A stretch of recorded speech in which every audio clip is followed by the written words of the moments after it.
For today's video guys, ito, mamilo tayo ng garlic buttered shrimp. At ito na nga guys, pinagtatanggal ko na yung dumi niya sa likod. Ayan, kasi sobrang dumi niya, dapat natin tanggalin lahat yan. Ayan, pakita ko pa yan, close up na.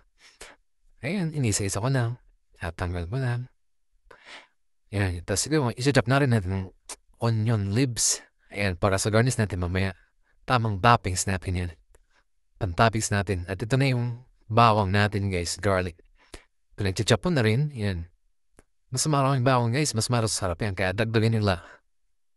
At ito, lagyan na natin yung butter. Ayan, mikos-mikos na natin yan. Yan. Tama, mikos-mikosan tayo. Ayan, hanggang matunaw. Ayan, tunawin lang natin guys, mikos-mikos lang. At ito, at nalay natin yung bawang kanina chinap natin hanggang maging golden brown. Ayan, meos-meos lang guys. Ayan. At ito na ang tomato paste. Ito, pampadagdag lasa rin do. Para mas creamy yung ating sauce guys. At ito, adan na itong oyster sauce. Ayan, mikos-mikos lang natin ito mga insan. Ayan, tamang meos-meos na.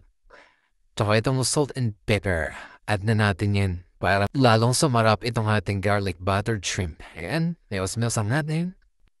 At add na rin natin itong ating hipon. Ayan, mikos-mikos lang natin ulit. Ito tama pagkat naman dahil dyan, sige hagawin. Tumingin po talaga. Sabay okay. At yun, add na rin natin yung ating Sprite. Bali, optional naman to guys kung gusto yung gamitin ng 7-Up, pwede rin yun. Ito lang kasi available natin eh. Sprite care, ito mo natin gagamitin ngayon. At yan, mekos-mekos lang. Tama, mekos-mekos lang natin. Takpan na natin para maluto na.